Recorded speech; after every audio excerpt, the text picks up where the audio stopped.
तोडफोड देखील करण्यात आली आहे। कुणाल कामराने व्यंगात्मक गाणं केलं असं मला वाटत नाही, त्यांनी सत्यात्मक गाणं केलेलं आहे।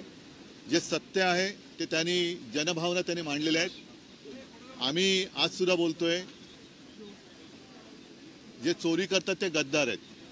आणि पहिल्या प्रथम मी महाराष्ट्राच्या जनतेला स्पष्ट करू इच्छितो की काल कामराच्या इथे जी काही तोडफोड केली ती शिवसैनिकांनी केलेली नाही, त्याचा शिवसेनेशी संबंध नाही। ही कदाचित एसएनसी गटाने केली असेल किंवा गद्दार सेनेच्या एसएनसी गटाने केलेली असेल। मुळामध्ये हे जे राज्य चाललंय ते छत्रपती शिवाजी महाराजांच्या आदर्शाने चालले की गद्दारांच्या आदर्शाने चाललेलं आहे, हा आता एक सोक्षमोक्ष लावण्याची वेळ आलेली आहे।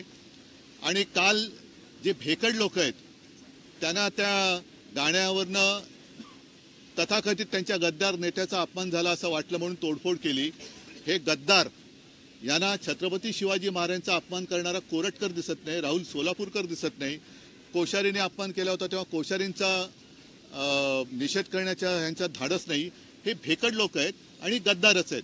त्याच्यामुळे कुणाल कामराने काही अयोग्य केले असं माझं मत नाही। कुणाल कामराने जनभावना व्यक्त केलेल्या आहेत आणि मुख्यमंत्री महोदयांना मी सांगू इच्छितो की न्याय सगळ्यांना सारखा पाहिजे।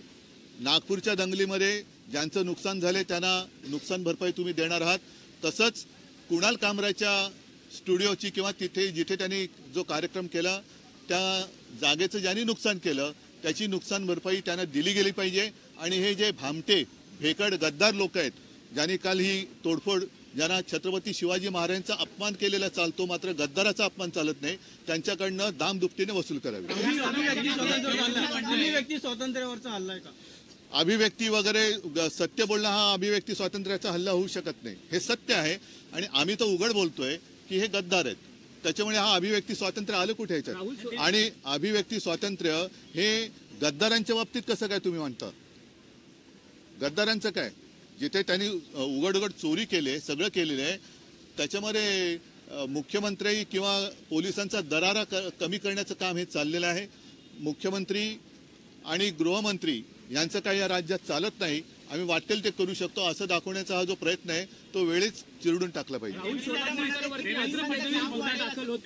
पोलिसांचं काम वाढेल, कायदा सुव्यवस्था बिघडेल अशी कुठलीही कृती करू नये असा सल्ला अजित पवारांनी दिला।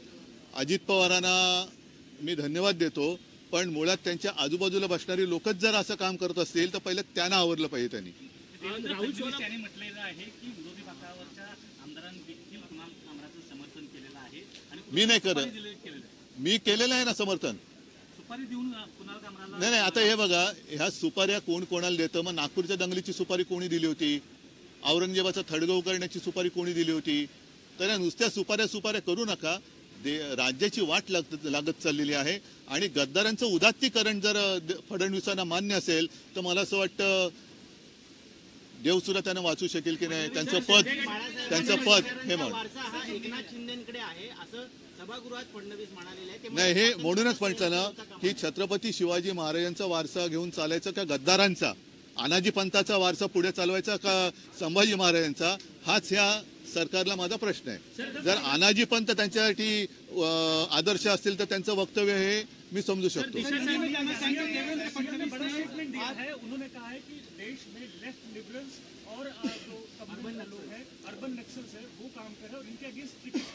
फिर आप गृहमंत्री हो ना, डबल इंजन चल रही है ना सरकार, पूरा देश आपके हाथ में, महाराष्ट्र आपके हाथ में, उसके बावजूद नागपुर में दंगा कैसे होता है?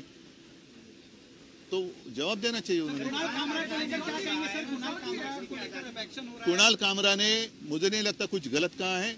गद्दारों को गद्दार करना ये किसी पर हमला करने की बात नहीं है, जो गद्दार है वो गद्दार है।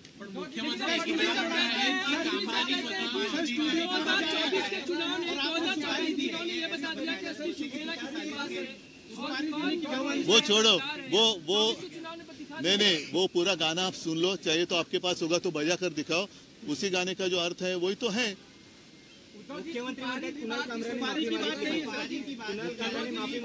नाही, कुणाल कामरा जे सत्य आहे ती जनभावना बोललेला आहे आणि असं जर असेल तर तुम्ही सांगा की जो कोणी सत्य बोलेल, सत्यमेव जयते खोडून टाका आणि गद्दारमेव जयते लावा। उद्धव जी सुपारी की बात कर रहे हैं, अभी शिवसेना के नेता सदन सदन में हंगामा किए, बाहर नहीं, इस हमले से शिवसेना का कोई संबंध नहीं। ये गद्दार सेना ने किया है, इसका कोई शिवसेना से लेना देना नहीं है।